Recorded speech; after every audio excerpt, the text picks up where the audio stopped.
The future is bright indeed. We're all of us dreaming of the better days ahead, and a part of your bright new future could be a move to where the magic lives in the greater Orlando area of Florida. One of the biggest decisions you'll make when considering a move is selecting a realtor who can successfully match you with the right home in the right location at the right price. Victor Naraki is the realtor who can help you make the move you've always wanted to. Whether you're a first-time homeowner or looking to move near Disney World, Victor is in your corner. If you are looking for an experienced real estate agent covering all of Central Florida, please visit DisneyAtYourDoorstep.com today and find out just why you should work with Victor.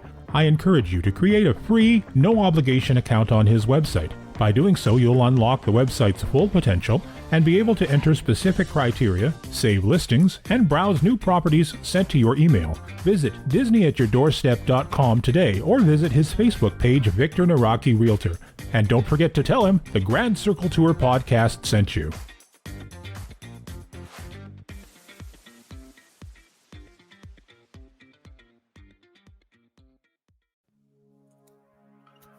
Oh my giddy aunt. Passengers, your time-traveling tour guides are back. Yes, we have been gone all year, but to quote Doctor Who, we hit a time eddy, we felt a time wave. We left you off at season 7, but Justin and I are back. It is the day before Thanksgiving. This episode is going out the day after Thanksgiving, which is the day before the Star Beast, and I am so excited. Justin, how are you? I'm doing well, but we're not going to let you pilot the TARDIS anymore because it's not my fault. It was a time eddy. It skipped us 30 weeks ahead. We still have to go back from season 8 to season 41. Well, we're going to get to it. It's been a busy year for all of us. Speaking of which, they're going to call the new season 1 again. You know what? I'm okay with that. It's it's going to be on Disney Plus. People who do not understand yet or appreciate yet the rich history of this show and everything it's given us over the past 60 years. So if Disney Plus wants to call it Series 1, fine, whatever. It's Series 40 in my mind because I'm old. So this is almost technically the third Doctor Who series. It's the third time we've rebooted the show. But you know what? Who's back? Bonnie Langford is Mel. Oh my God, I love Melanie Bush. I'm so excited for this. Yeah, this is going to be a lot of fun. For Unit. This is definitely going to be a lot of fun. Justin, I can't wait for this weekend. Like I told you before the show, I'm going to be posting on Saturday the same thing I post every season at this time. It's a song called Call Me During Doctor Who and I'll Kill You, which is pretty apt. If you call me Saturday, you may not make it out alive. All right, so we'll make sure everyone has your number. And do not come to my house. Do not call me on Saturday. Do not come to my house. I have a huge water pistol ready. I will do to you what I do to the dog. No! Squirt, squirt, squirt. Squirt, squirt, squirt. And believe me, I've got a rolled up newspaper ready to go for Saturday. There you go. So we thought we would talk about our 5 favorite stories over the past 60 years, which was actually kind of hard for me, Justin, because I wound up, Tomb of the Cybermen is one of my favorites, and I took it off the list. For this episode, I thought, okay, what are the 5 anytime episodes I can go to? I can just drop on the DVD or Blu-ray and just hit play, check out, and just have a great time. How about you? I went for, as usual, I'm always going for what I think are the more interesting stories for whatever reason. So that's the kind of things I go for. And I love that about you. That's what makes us such good co-hosts. Well, I am going to start with you and let you go. Justin, what is your number 5 top and when we say stories, sometimes classic and NuWho, it doesn't matter if it's an episode. When we say story, it could be a 10 episode story like the War Games, or it could be a 3 episode story like season 3, series 3 / season 29, the Utopia Last of the Time Lords story. And that would be making a huge noise. Sorry. So, Justin, what is your number 5 favorite story in all of 60 years of Doctor Who? Well, okay, so this is in no particular order, but the first one I was going to talk about, and it's a weird place to start, I admit, but Tales of the TARDIS started here as well, and that's going to be Earthshock. I love Earthshock. Oh, this has well, I know you'd love it because it has a Cyberman in there. So yeah, my favorite monsters. And I picked this one in part because I still remember to this very day watching that the ending of that. So, you know, spoiler alert on all of these shows from the past 60 years. Yeah, if you're tuning in, spoiler warning, we don't care. We are talking Doctor Who. We can't really talk about these stories, and this one in particular, without revealing how it ends. And that is, Adric is on a freighter. They've gone back in time to before the dinosaurs were extinct on the planet Earth. He's in this freighter. It's going to crash into the planet, and he's trying to unlock the controls so he can stop it. And he puts in his final attempt and realizes it's too late. He looks up and it says, "Now I'll never know if I was right." And that is a chilling moment. He doesn't just die. He saves the Earth from the Cybermen, and also he becomes the asteroid that kills the dinosaurs, allowing human beings to evolve. But it's just so shocking that, yeah, you know, you're so used to the companions and the Doctor, of course, having this sort of titanium plot armor. Nothing can get through it, and we have this companion die right in front of us. Can I put a pin in this and say Adric is actually not the first companion to die? We lost Katarina and Sarah Kingdom in the 60s, so we're at 1981 here? 82. 82. This is 1982, season 19. And then they roll the credits. And this is why I remember it, is seeing the credits rolling in silence over Adric's broken badge. I'm gonna defend Adric here, because a lot of people say they don't like Adric. He was this, he was that. Adric, despite being a genius, he was a teenage boy, and I totally, as a younger Skipper J, could look at Adric and go, "Oh, I totally understand your behavior. I totally understand your reasoning." There is the Black Orchid, where the TARDIS crew lands in the 20s, and what does Adric do? Adric does what any teenage boy would do in that situation. He runs to the buffet and just starts stuffing his face. And I was like, yeah, dude, I was you too once. Well, not only that, you never know when anyone ever has time to eat in the TARDIS. Exactly. I mean, we saw the food replicator in the 60s and the 80s, but really, dude, when there's real food on the table, you're going to nom, nom, nom, nom, nom. Matthew Waterhouse was, I think he's criminally underrated in this role. I think Adric was a fantastic companion, and I actually will hear no bad about him.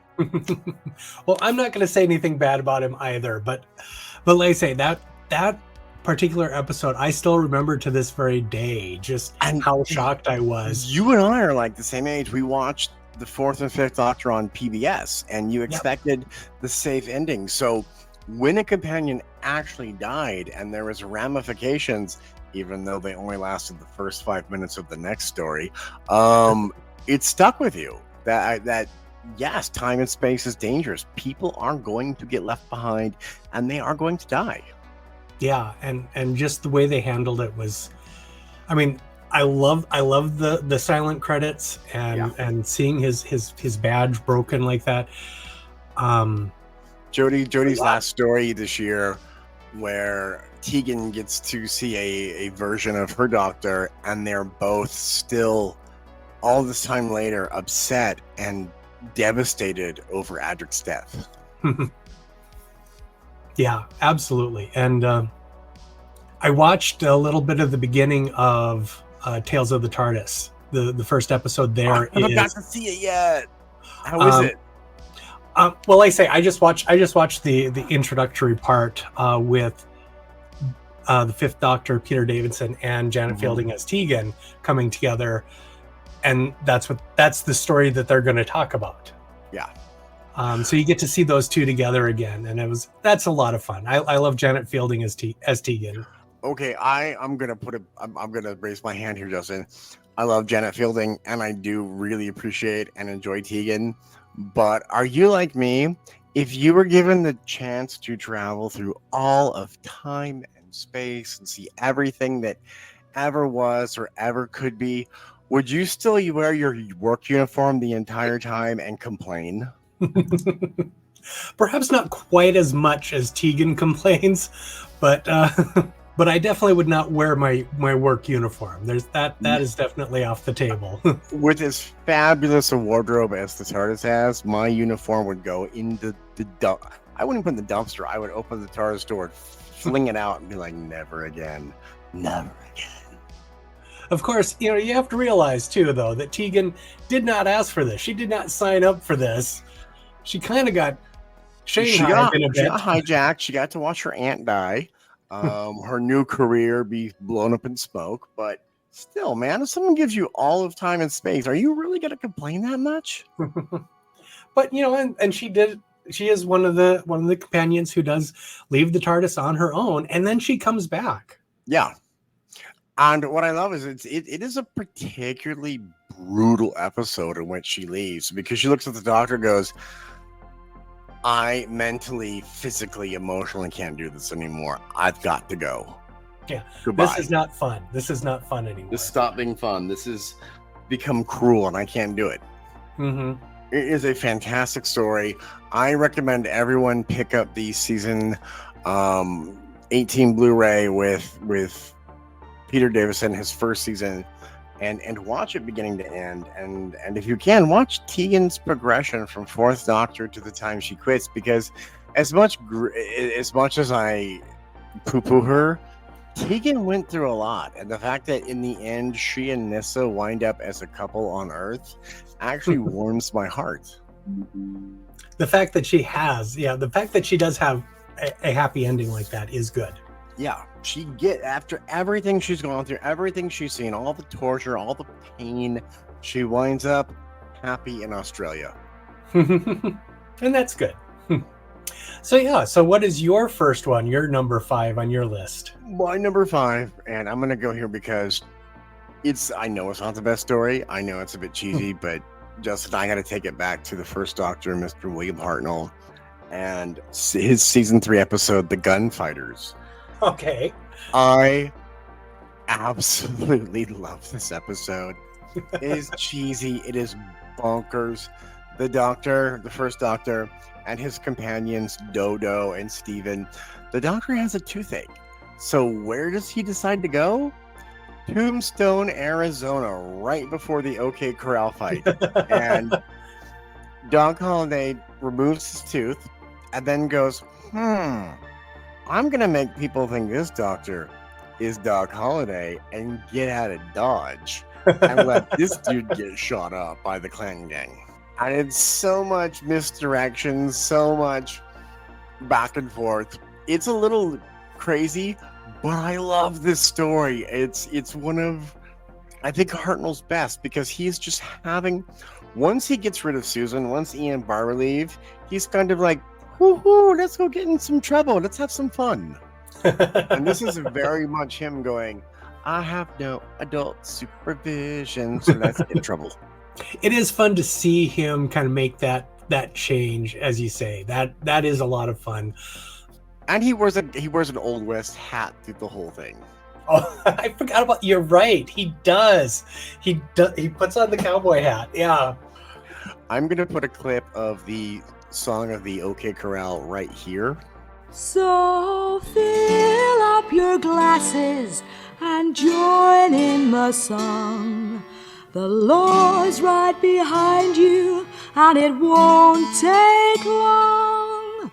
So come, you coyotes, and howl at the moon. till there's blood upon the sawdust in the last chance saloon.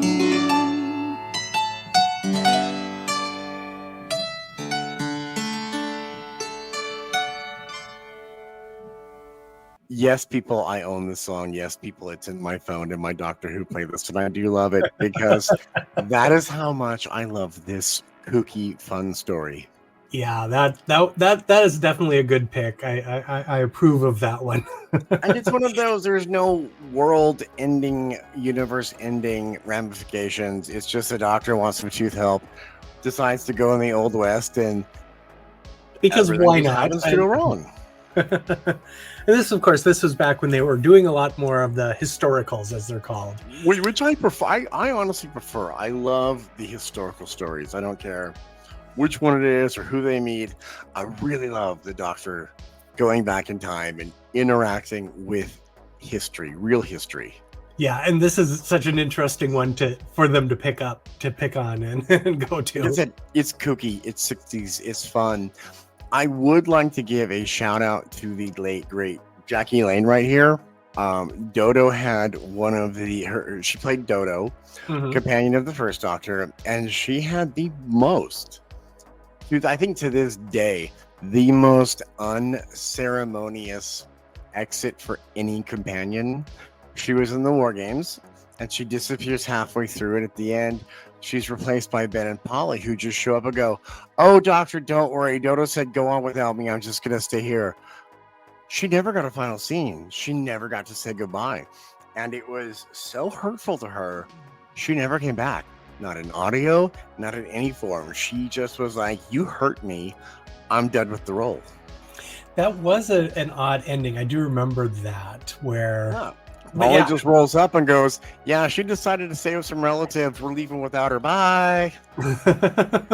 Which, I mean, it is a very, not a great way to get rid of a companion. It really sucks that, she was so hurt by this that she never returned, not even to Big Finish. It was like a real pain that her character was just written out off screen. Well, and so many of the people have come back for Big Finish, especially but she never did. And someone else and she passed away a few years ago, and they have an actress who plays Dodo now, who sounds just like Jackie Lane. And when I hear it, I'm like, it's really a shame that she was so hurt she never came back to us. That is a shame. Your turn. Okay, so I'm going to go with one from the new series. Well, the most recent series. It's all one thing. It's all one thing. It's School Reunion. I have to cross this off my list. Thank you. So this is one that, again, it's very interesting to me, and it also has, again, kind of almost a personal connection. This is how I found out that Doctor Who had come back. I mean, so this was actually season 2 of the new series at that point. Season. So I kind of season 28, kids. Season 28. So I'd kind of missed the first season of the restart. Really? And for whatever reason, I forget what was going on in my life at the time, but I had totally missed that the first season had happened. And I saw this discussion online about how Sarah Jane Smith was coming back, and I'm like, coming back? What? Wait, what? And I found this clip of like the introduction to the episode, and I'm going, who is this guy that I'm supposed to recognize coming out to teach a class? And of course it's David Tennant as the Doctor. And I'm going, okay, I have to find this. I have to track this down. So that's how I found out that this was a thing. And I immediately I got hold of the first season and watched it and went through and kind of kept up from there. But this was my introduction basically to the new series of Doctor Who. How familiar were you with Sarah Jane Smith before this episode? Well, I had watched all of the classic episodes, especially the Fourth Doctor, Third Doctor, where she was introduced. So she was like one of my favorite companions, and of course K9 has always been my absolute favorite. I'm gonna plant a flag here, Justin, because you can't see the multitude of canines behind me. I say to this day, there are only two kinds of Doctor Who fans: those who love K9 and those who are wrong. K9 is the best, and I love seeing him back. Makes me smile in a way I just can't believe. I love the stupid robot disco dog so much. It's ridiculous. He's behind me in every form. Oh, absolutely. He is absolutely one of my favorite companions, and even in this episode, he gets off some great lines. K9, the only dog who will never die on me. K9, I'm serious, Justin. K9, it's so stupid, but K9 puts a smile on my face. I don't know why, but I love this character so much. His voice just makes me happy. Yeah, well, in this episode too, it's like he and Mickey are sitting in this car and trying to figure out how do we break into the school, and K9 keeps saying, "We are in a car." Have a lockpick, or we are in a car. Hey, we're in a car. Your Honor, I'm gonna sidebar really quick. I cannot do this episode without saying I absolutely love the character of Mickey Smith. I hate Noel Clarke now so much. I detest the actor so much for his behavior and what he did to John Barrowman. I will always love Mickey Smith, but you know what, Noel Clarke? I will always hate you. Okay, settle down there. We're gonna have to beep that. I beeped it out. No one's gonna hear it. I beeped it out. But Noel Clarke. Fair enough. But moving on, we were talking about K9, which is a much happier topic.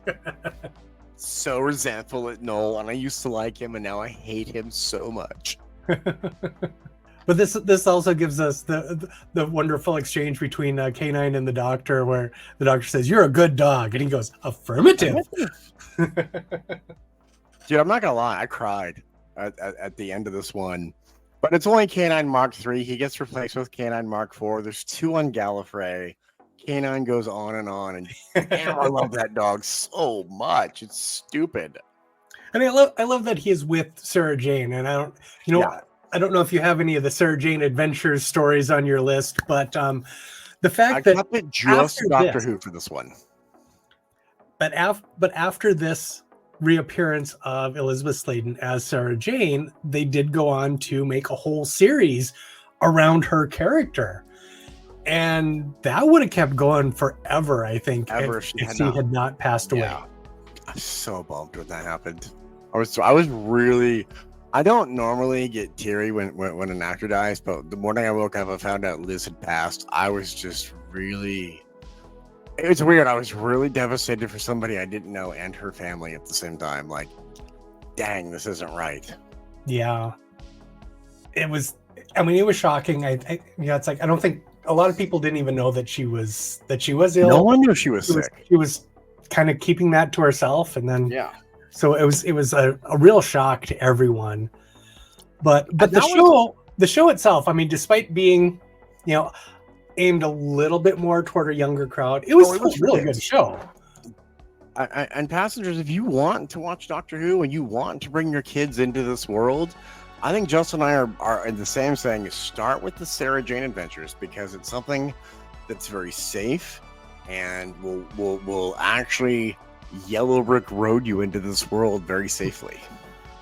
Yeah, and the Doctor does show up a few times, as do some of the other companions. Mm-hmm. Martha Jones was supposed to make an appearance in that show, but she couldn't because of scheduling conflicts. And I'm so bummed, because Martha would have been the first character to cross all three shows in the modern era. We'll get to Martha. Don't worry. I heard Martha. But yeah, so School Reunion was a great episode. We got Anthony Head, who people had known as Giles from Buffy the Vampire Slayer. It was just fun writing. They had a great time. You can tell everyone was just enjoying themselves all throughout. And to bring back that classic character of Sarah Jane Smith, as well as K9, was such a good bridge between old and new, and letting the audience know this isn't a different show. This is the same show it has always been, and we're going to continue on being the same show it's always been. Yeah, it was really kind of solidified that yes, this is just a continuation. It's not a reboot; it's a continuation. This is the same show you have always enjoyed. And actually, the Doctor gets one of my all-time favorite Doctor lines in the show when he's facing off against Anthony Head, and he goes, "I am so old now. I used to have so much mercy. You get one chance." Just the kind of guy he is. He ain't playing. So how about you? What's next up on your list? So number 4 for me is going to be a classic series episode. As I've described before, the Third Doctor, John Pertwee, his era where he's stuck on Earth and he has to live amongst the unit and make a family is my comfort Who. I will slip in a John Pertwee episode anytime, any day, and for me it's like a warm blanket and a cup of hot cocoa, and I'm just happy watching John Pertwee. That being said, I'm going to go to an episode I truly love, a story I truly love, and that is The Curse of Peladon. Oh, okay. I was wondering which one you were going to go with. Curse of Peladon. I have it on DVD for years. It's one of those I will throw in anytime, anywhere. One, it has my ultimate cosplaying goal, which is the King of Peladon. Thigh-high silk boots with matching outfit and cape. I am gonna roll up to Gallifrey one day dressed as the King of Peladon. And no F's given. That is my costume for the weekend. This is a great story. The Doctor and Jo wind up on the planet of Peladon during a peace conference. And more than the Doctor, this is an episode that showcases how truly awesome Jo Grant was as a companion. She is brave. She is fearless. She's a fully trained unit agent. I mean, they get there and they're told right off the bat, if you're in this room and you're not royalty, you will be killed. And Jo goes, I'm Princess Josephine. I'm going to carry this character all story long. She was a great companion, and she is one of the companions that did show up on the Sarah Jane Adventures. Yeah, she's one of my favorite. I think Jo gets criminally underrated because people think she's a bimbo or she's silly. No. Jo is brave. Jo puts herself between the Doctor and danger every time. This is a companion who the Master actually respects. And towards the end of their run, he's like, all right, Jo, whatever. I'm not going to lie to you because you're Jo and I can't get it past you. She is on Big Finish as well. And she plays a couple of different characters, including Jo. Yeah. She actually just did, this year is 2023. And there is a fantastic story. I'll put the trailer at the end where it's an older Jo Jones, not Nee Grant anymore. And the Third Doctor has stumbled back into her life via time travel. And she's hiding the fact that her husband that she left the Doctor for has passed. And she's again being brave and strong and carrying things forward and fighting for what is right. I love Jo Grant, dude. I want a hug from Katie Manning so bad. I don't need her autograph. I just want a hug from Katie Manning because she's brilliant. She absolutely is. And she does a great job on these Big Finish audios as well. I can't imagine the strain on her voice playing a younger Jo because that voice is so high and so 70s. I can't imagine how much tea she needs at the end of a day after an 8-hour recording session. All the tea. And we will give her all the tea she wants or needs. You know what? I will do anything Katie Manning wants, anytime, anywhere. Just ask, Katie, I just want a hug from you. If somehow this reaches England and you hear this, Katie Manning, I just want a hug. You're one of my favorites. Well, since you went with the Third Doctor here, I had picked a Third Doctor episode as well to talk about. Nice. And that's actually Inferno, which is from season 7. Oh, we talked about this one. I love Inferno. We did talk about this one, and so for anyone who's unfamiliar, this was season 7 was the first one to be aired in color. Well, color was expensive, and Doctor Who was already running on a shoestring budget of like £5 and whatever change they could scrounge up. Not even that, whatever change they had in their pockets at the time. So to save money, they decided to strand the Doctor on Earth so they could reuse a lot of the same sets and not have to build a bunch of new sets and such. So Inferno was the first attempt by the writers to really break out of the little jail that they'd been put in by doing this as almost an alternate universe sort of story. The Doctor Who got to the multiverse long before Doctor Strange did here. Dude, Doctor Who did everything before everybody else, and we can talk about that one day in a future episode. How Doctor Who beat everybody to the punch. And this was also the last story that had Liz Shaw in it, and she was also a great companion. I loved her because she could hold her own against the Doctor. She saw the Doctor as an equal, and she took him on as an equal. And when she left, and Joe Grant comes in, she goes, the Brigadier tells the Doctor, Liz said you just need someone to pass you test tubes and tell you how brilliant you are and pat you on the head. She's back to Cambridge now. She had his number way back then. Oh, she takes no guff from him, and it's brilliant. But yeah, so this story of Inferno shows all these people that we had just seen throughout the season being different characters. So we have a different version of the Brigadier, we have a different version of Liz Shaw, and it's a lot of fun to see. And and Justin, can I touch upon that? Sure. It's unlike other parallel universes where you show up and your friends are evil and bad and Nazis, it's not the way. They're just very different, and they don't know this person, and their world is ending, and it's all hands on deck, all resources on deck. We're not evil. We don't hate you. We don't know you. We don't trust you, and everything is going wrong here. Yeah, and the Doctor is always just used to people either knowing who he is or just kind of trusting him as implicitly as he shows up and takes control.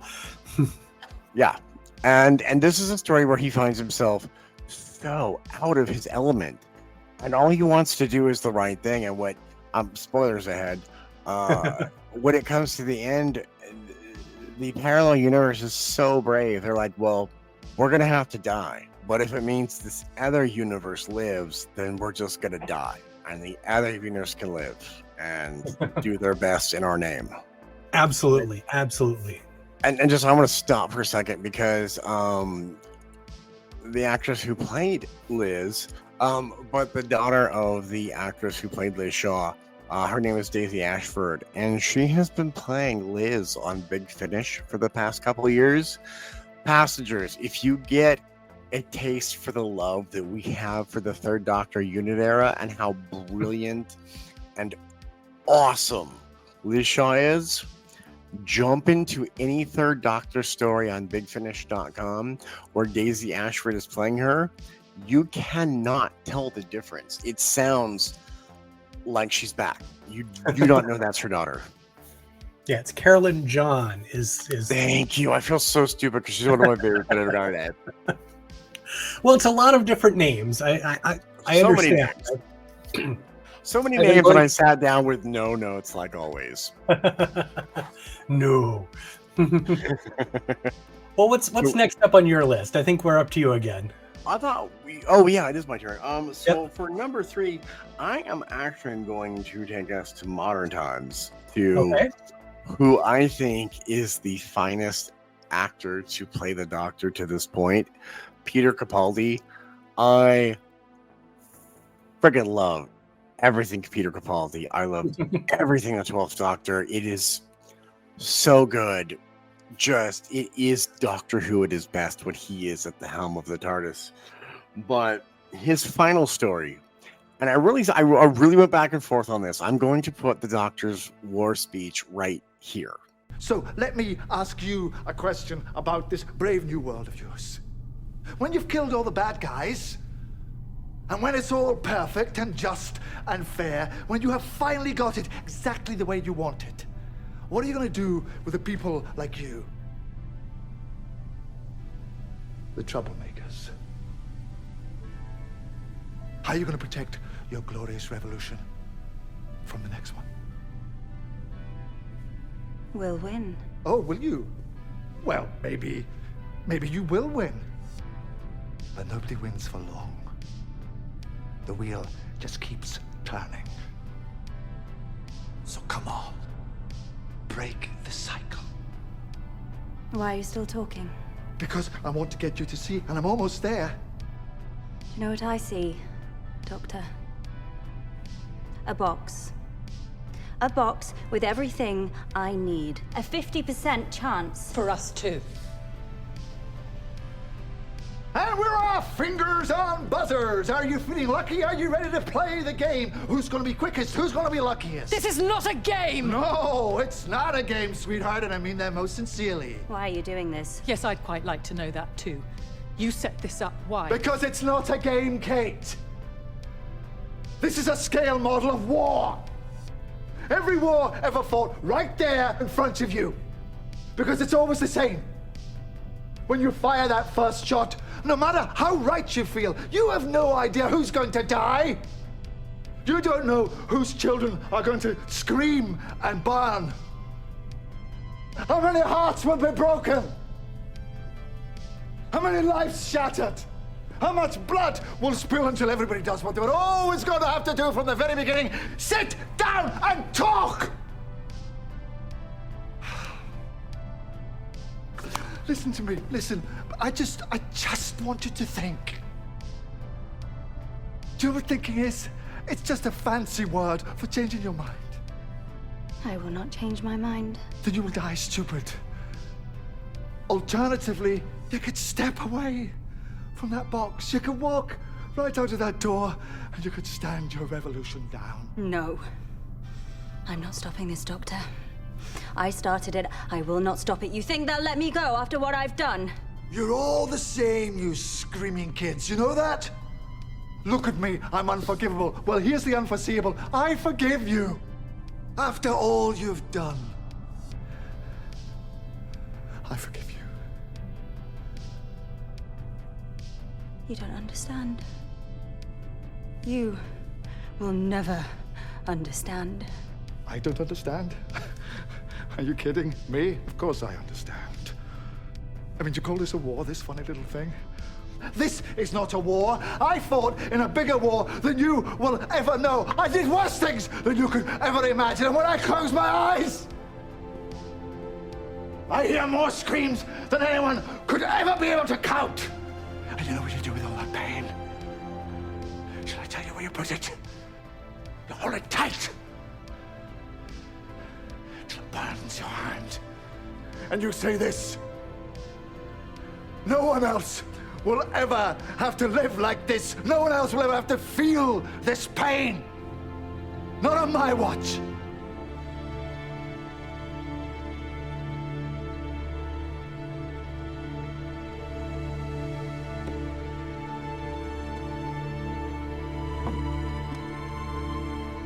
Thank you. Thank you. That was one of my favorite scenes in all of Doctor Who's 60 history. That speech given by Peter Capaldi, how brilliant and how salient and how it will never age. But and Peter Capaldi is someone who just he gave every ounce of his energy to this character in every scene. Knows Doctor Who in a way I think, other than David Tennant, nobody else in the modern era knows. Yeah, it's clear that he is a fan of the character and of the show. I'm not gonna lie, Justin. If I ever see Peter Capaldi, I'm gonna start crying and be like, "Start to get me out." But yeah, he did a fantastic job as the Doctor all the way through in every episode. Now, not every episode was a great episode, but No. he was great in it. He is great in anything and everything. And if you have never seen the thick of it, where he plays the British Prime Minister's spin doctor, you need to go watch that right now, because it's one of the finest comedies of the whatever century we're in right now. I can't tell because we're in a time eddy. But his final story is called Twice Upon a Time. And this is a doctor who has put in so much time and so much work on this persona that letting it go is hard. And he's just been through literally hell. And he winds up at the South Pole, and out of nowhere, his former self, the first doctor, comes stumbling in. And they have this brilliant adventure about letting go. Both of them letting go of who they are, what they have done, what they have worked for, let go and become their next self. And his speech at the end just kills me. I'm going to put it in right here. I'm going to put in BBC. Don't be mad at me. Here's Peter Capaldi's final scene.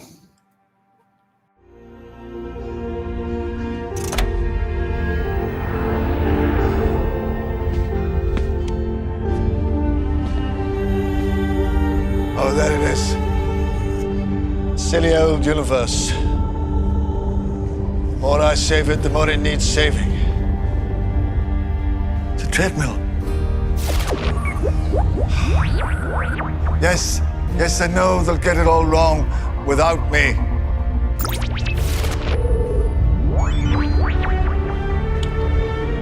Well, I suppose one more lifetime wouldn't kill anyone. Well, except me.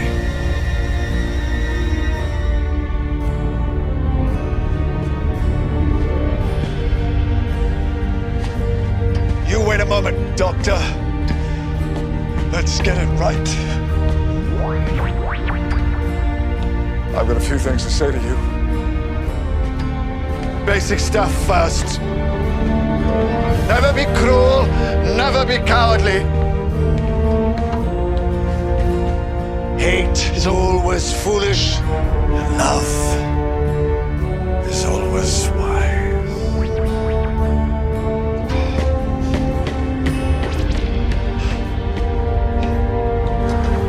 Laugh hard. Run fast. Be kind.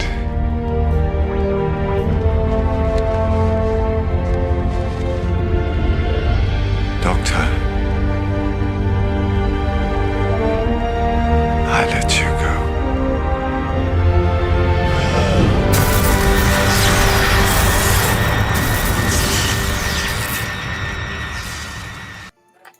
Talk, damn you. No, it is really good. It's a lot of fun to see the first Doctor. I mean, so this time it's played by, and I forget his name, but he played William Hartnell in An Adventure in Space and Time. He was in Doctor Who. I cannot think of his name all of a sudden. I'm so sorry, actor man. I can't think of your name. So it's like, yeah. I'm just trying to actually look it up. But I think it is the best regeneration story of all, because rather than being all sad and I don't want to go, I'll remember when this was me. I'm not going to show up to the last day on set because they screwed me over. So find somebody else. Colin Baker, also a fine doctor. David Brad, the doctor actually letting go of this version of themselves and being like, do the right thing. Yeah, well, and this one too, isn't this the one who's like, wait, it's not an evil plan? I'm so used to it always being an evil plan. There is no evil plan. There is no evil plan. And I love the first Doctor looking at his future self going, who the hell do you think you are? And we get the return of two of my favorite companions, even though they're not really there. Bill Potts and Nardole. God, I love those two. Bill, I just want to hug and kiss Bill because she was perfect. She was an excellent companion. I will absolutely, I will die on that hill. Earl Mackey only got one season, and she rocked it and killed it. She was, honestly, it's like if I had to, I'm going to say it now, my favorite companions of the new era, Martha, Clara, and then Bill. We only got one season with her. Dang, she was awesome and lovable, and I just want to be your best friend. And she played off of Peter Capaldi so well. Oh, yeah. And Matt Lucas. I mean, they were one of the best trios. They were one of the best TARDIS teams, I think, in all of 60 years. Because Darnell didn't have to take his crap. He was there on behalf of River Song to go, your wife gave me permission to kick your ass, and I will. Well, Matt Lucas is just always fun in pretty much anything he's ever in. Dude, I have been quoting Little Britain at my spouse for 20 years. Not one scene, not one season, but like all of it. We have been quoting Little Britain to each other for 20 seasons. I'm Passengers, you've never seen Little Britain. It's a little crude, but it is one of the funniest sketch shows I've ever seen. It had 3 seasons of Britain. It was Matt Lucas and his comedy partner, David Williams. And yeah, but no. We've been quoting it for 20 years. So it's up to you now. All right. So my next one, this one comes from my favorite author, and that's part of the reason I chose it. And of course, I'm going with one that wasn't technically aired, and that is Shada. Justin, this is the reason why you and I are such good friends. I love Shada. Okay, Shada was supposed to be the final story for season 17. They filmed part of it. But they couldn't finish it because of a strike at the BBC. An actor's strike? Who would ever have thought of that? But of course, it's penned by the wonderful Douglas Adams, who wrote like Hitchhiker's Guide to the Galaxy and all of that. Dude, he gave science fiction so many wonderful things. If you've never read, don't watch Dirk Gently, read Dirk Gently. Yeah. Or listen to it on audiobook, which is also a fun way of doing it. Yeah. But yeah, he is. Yeah, the Dirk Gently TV series. Neither one of them are really take on the book. And I enjoyed him. I enjoyed the actors. I enjoyed the show, but it didn't actually capture his writing. Yeah, and it's so hard to capture Douglas Adams. Yeah. I mean, Hitchhiker's Guide. We're never going to get the proper version. Yeah, he has such a distinct style of writing. I think you and I need to circle back into a detour all about Douglas Adams and everything he wrote and everything he gave modern science fiction. I would be up for that because, like I say, he is definitely one of my favorite authors of all time. So Shada, I mean, so we did get various versions of this over the years. So like in 1992, they took the existing footage, had Tom Baker come in and do some linking narration to kind of cover over, well, this is what would have happened if we had footage for it. In 2003, there was the BBC website version. Big Finish did a version of it, swapping in Paul McGann. 2 versions of it, yeah. Yeah, so you have Paul McGann as the 8th Doctor in the 4th Doctor's place, kind of finishing off the story. So they go through that, and that was done with like some flash animation on the website and such. Then in 2017, we got back to the original, but with animation to fill in the bits that were missing. I actually went and saw this on the big screen just to see it. I saw it on DVD or Blu-ray, whichever. It is on the Blu-ray. I have been buying all of the classic seasons on Blu-ray, the box sets, and this is on the season 7 box set for Tom Baker with Lalla Ward, who I could do an entire episode about Romana, and why Romana 1 and 2 are one of my favorite companions of all time. But we'll do that another day. I love you, Romana. Please come back to the show. Yeah, I think the on the collection set, that's the updated version. They updated it, but so I saw the 2017 version. I haven't seen the 2021 version yet, but I was genuinely it's up to surprised Blu-ray at how well it standards. works. It's brilliant. I was genuinely surprised at how well it works to switch between the live action and the animation, and it never felt jarring. No, I will say it worked very well. I saw this and Power of the Daleks, the second Doctor's first story, on the big screen, and they work. Honestly, the animation becomes back of your mind. You don't even think about it. You're so focused on the story and the characters. The switch between live action and animation does not cross your mind. Well, and I think partly it helps that not only did they get back all the same actors to do the voicing, they even used like the same sound equipment, and I think they even got like the same sound guy to come back and do this recording using the same equipment, so it would sound exactly the same as you're moving from the live action to the animation and back again. And can I say, everyone's favorite companion, K9, is in the story. And if you don't like K9, you're wrong. Unsubscribe and follow me right now. And you are right to, of course, bring up Dirk Gently's Holistic Detective Agency, because a lot of the ideas from this got kind of shoved into that and kind of reused there in a slightly different way, and so it's a very different story. Hey, Justin, I know you've seen Dirk Gently. Have you read the novel, the book? Oh yeah. Isn't it great? Isn't it one of, I mean, sci-fi wise, twisty, tiny, wibbly wobbly? It is a fantastic read. If you find yourself traveling this holiday season, whether it be Kindle or paperback, this is an awesome read, and everybody should read Dirk Gently's Holistic Detective Agency. You can also get it as an audiobook. The BBC Radio also did a radio dramatization of both it and Long Dark Tea Time of the Soul, which are also very good versions of it. Yeah. The first season on BBC was fantastic. I actually purchased it because I enjoyed it so much that I've gone back and watched it 3 times now. Yeah, so there were 2 different Dirk Gently series, and I watched both of them. First one good, second one not so good. Let's just be honest. I bought both. First one good, second one not so good. Let's be honest. Nothing against the actors. It was just.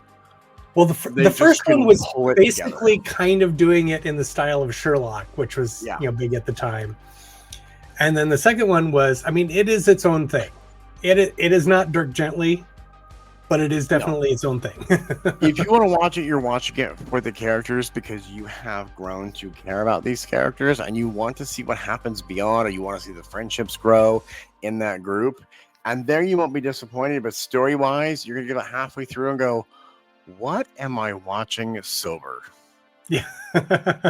it is definitely a trip, that second series, but but like I said, it is interesting in its own way, but it has beyond the name Dirk Gently, it has nothing to do with the books. No, not at all. Not a bit of it. Again, nothing against the actors because they're all brilliant and I love them all. But the second season was a slog to get through. The one girl is Brad Dourif's daughter, and you can tell. Oh yeah. You can tell where she gets her talent from. Oh yeah. So now that we've gone completely off topic, do you have another one? I do. I am actually going to skip ahead to season 31, Matt Smith's first season. This episode has not only my favorite in all of Doctor Who pre-title sequence. This is such a smashing episode, you don't even need to see the second one. It is the episode where at the end where Matt gives that speech, Matt Smith became the Doctor for me. And it is one of River's songs I adore, love, and would drop everything to travel with River's song. He carries this episode all the way through. It's called The Time of Angels. And 2 seasons prior, yes, the angels were frightening. In this episode, the angels are downright terrifying. The angels were such an interesting villain. The intrigue about them has been knocked away as the season's gone. I Blink is good. I think their first harder. And Blink is fantastic. It's very passengers. If you want to be scared, watch Doctor Who season 3, series 3 / season 29, episode Blink. The Doctor is barely in it. There are these creatures called the Weeping Angels, and they are stone statue angels when you look at them. But the second you look away, they come to life. And they are fast. Or even Blink. They are so fast. If you blink, they can kill you in a blink of an eye. And they only get more terrifying. They can send you back in time. Right, and feast on all the energies of the days you would have had, while you are stuck in the past having to start over. Who knows where or when? You're just gone. I'm a time traveler. Or I was. I'm stuck. In 1969. We're stuck. All of space and time he promised me. Now I've got a job in a shop. I've got to support him. Martha?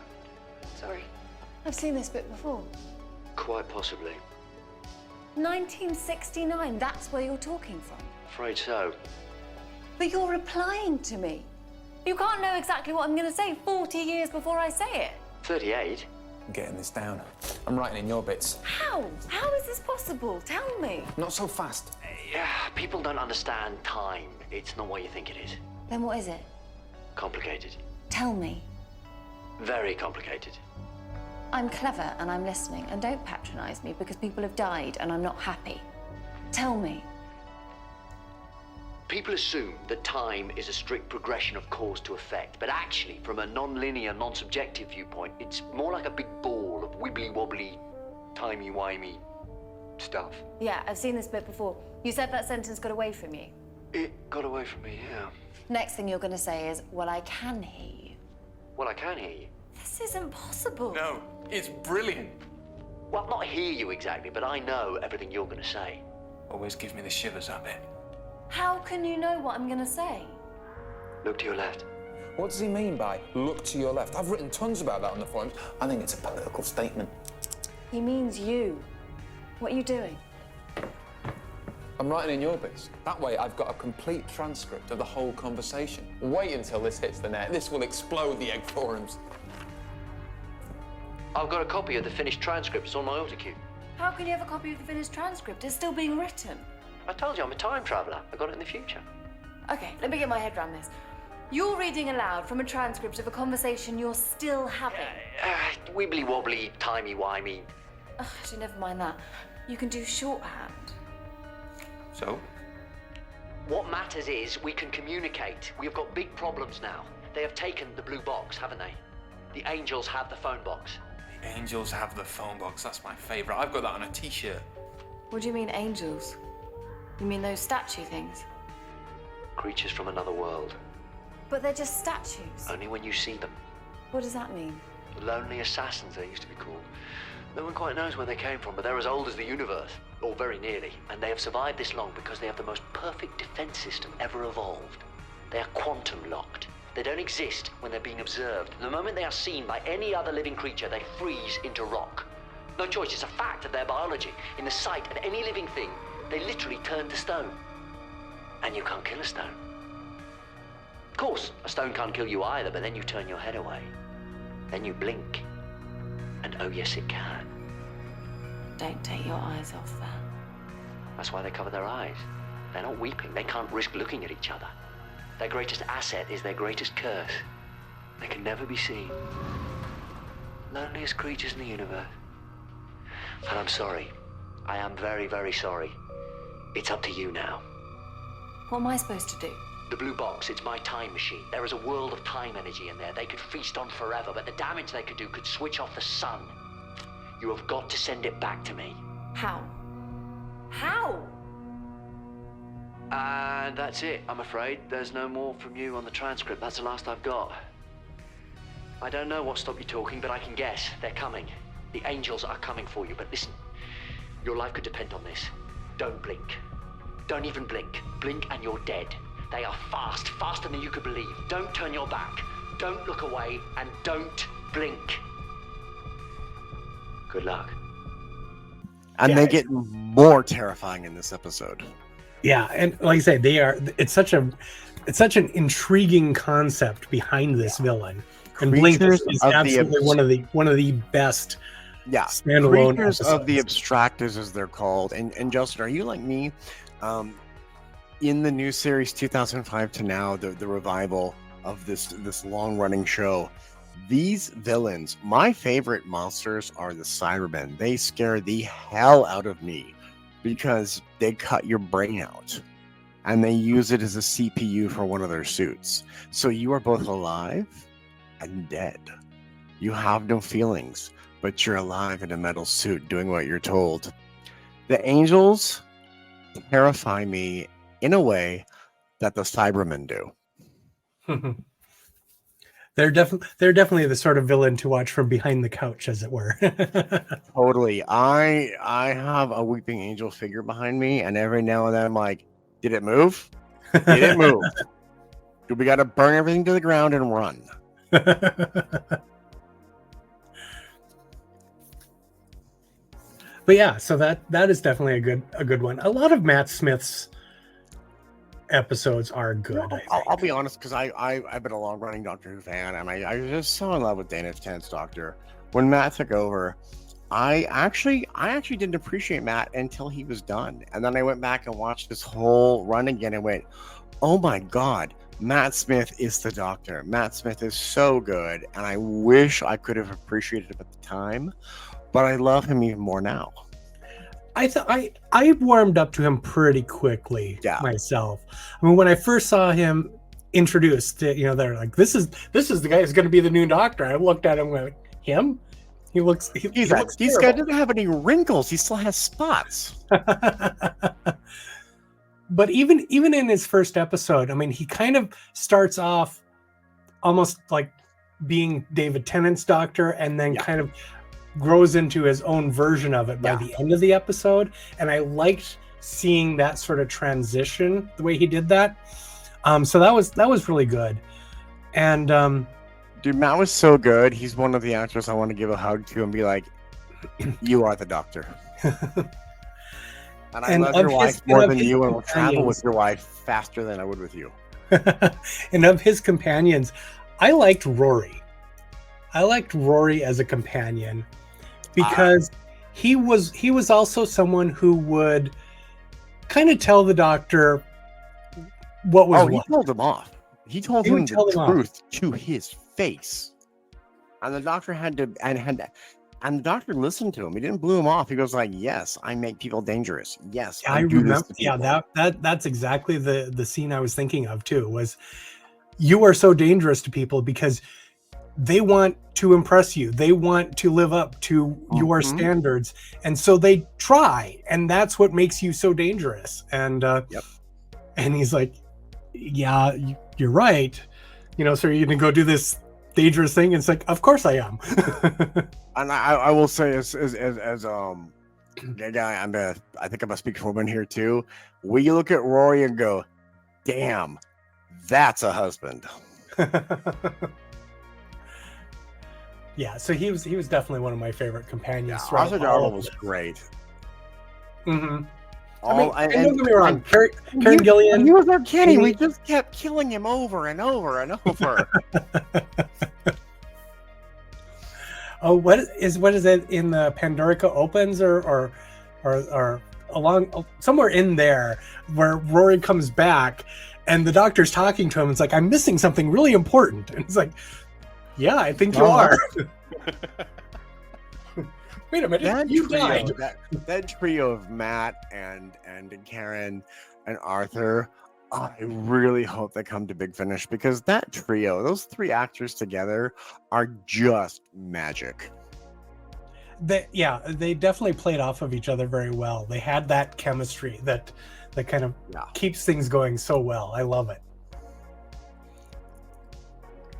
Is it my turn?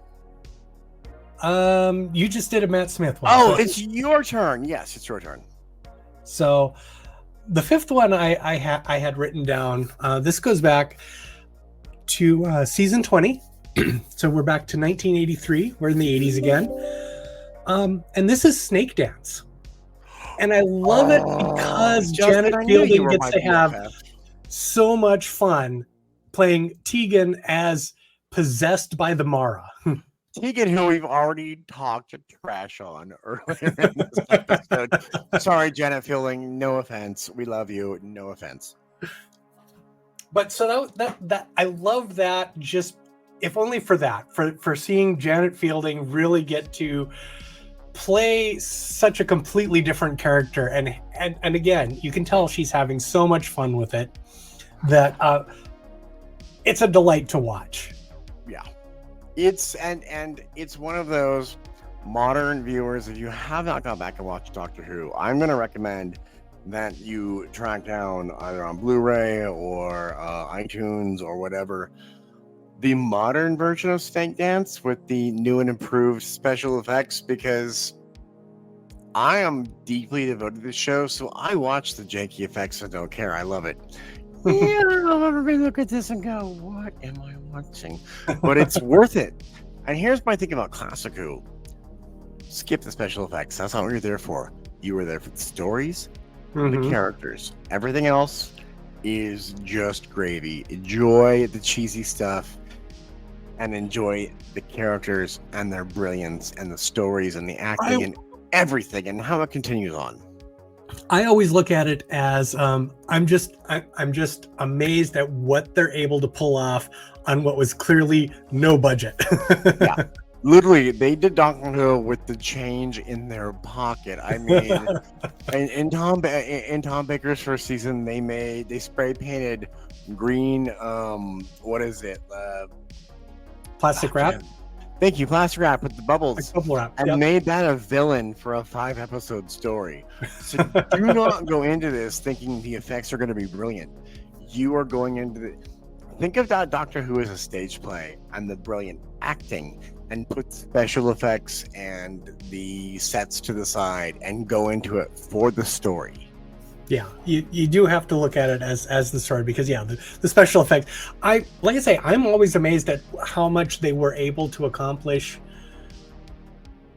even though you can look at it now, especially in comparison to modern anything. Can I take a sidebar here and be like, I think that's part of the fun for Doctor Who for me, because it begins in 63, we take a break in 87, 89, we come back in 1996, and then we come back full-time in 2005, and I think one of the joys of watching it from an unearthly child to right now is watching how not only television has changed, how special effects have changed, how lighting, music, everything to tell you a story. It is a time capsule, and it doesn't matter where you jump in, you have great stories, fantastic theatrical actors, and if you go into it going, okay, I'm going to watch the 70s one day, the 80s the next, you're going to see that change, that progression and storytelling and style, and the time capsule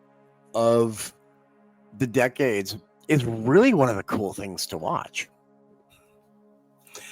Even the theme song changes throughout the years to kind of reflect, what's considered new or modern at the time.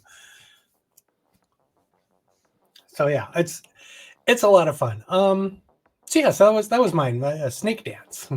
I love Snake Dance. I have a Tegan figure, and every time I know that I go shop when I'm shopping, I'm like, I need to find a giant snake to put around Tegan.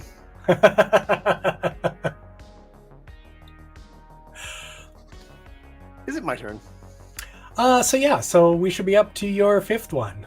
Okay, so my fifth one. This is from season 29, series 3.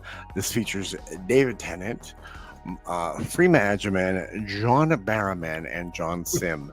You guys all know the Master is my favorite villain. I cannot get enough of the Master, whatever form, whatever face they're wearing. Martha Jones is my favorite companion of the series. I just identify. I love Martha Jones. She is my spirit animal. And John Barrowman as the one, the only, the Captain Jack Harkness. This is the only time I get to bring Torchwood into this because it's a Doctor Who Torchwood spinoff. And I just love David Tennant. I want to give him a big hug so bad. This is not a fun story. This is not an easy story. This is the second part in a trilogy where everything goes wrong and the cliffhanger is just hard to watch. But you get all of these great characters interacting and vibing and fighting and all of the drama between them, especially the Doctor and the Master.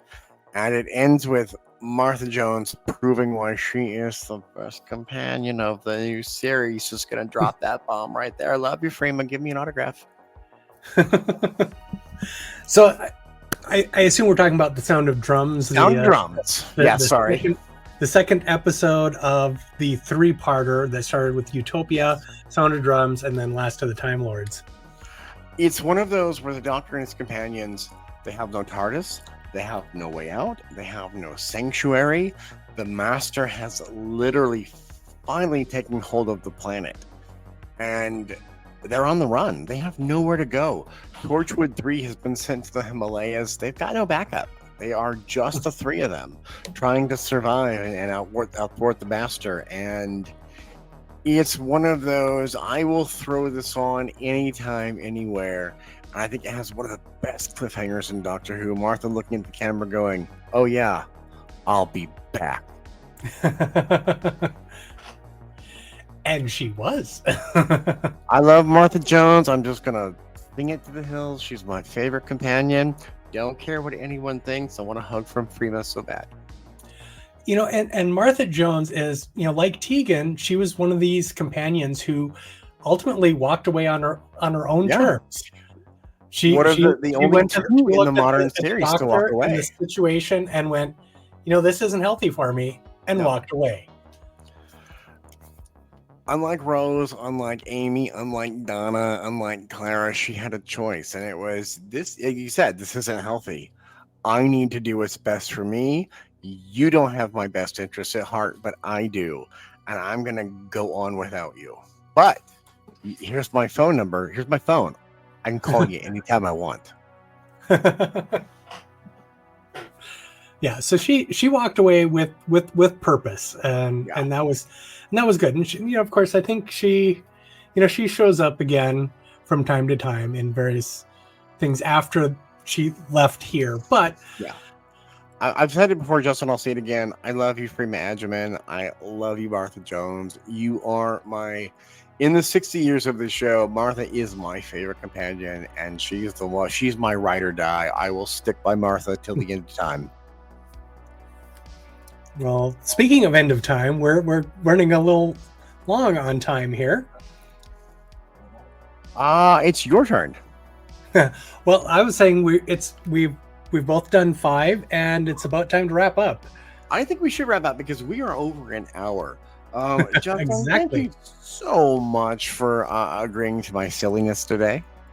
No problem. I want to give a big shout out to our friend and fellow co-host, Food Fairy Chris Bananas, who was supposed to be here today, but she couldn't make it. We love you, and we're gonna do this again with you on board. Sounds good. You want to take us out? So with all that said, take it away, Ken.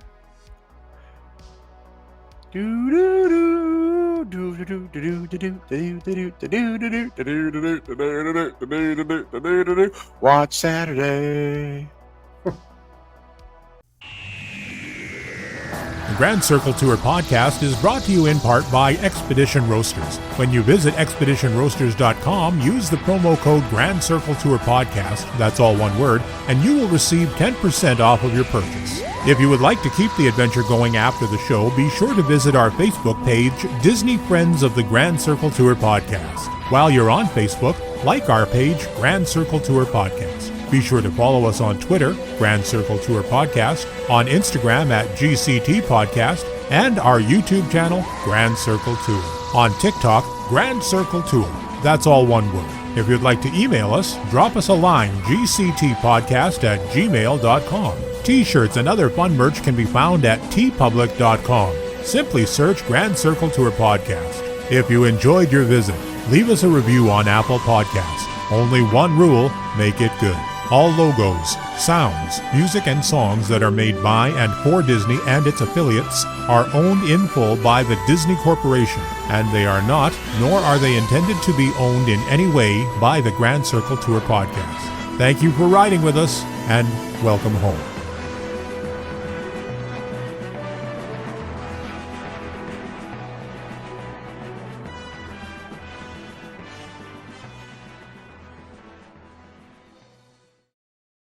Doctor, you're being childish. Well, of course I am. There's no point in being grown up if you can't be childish sometimes.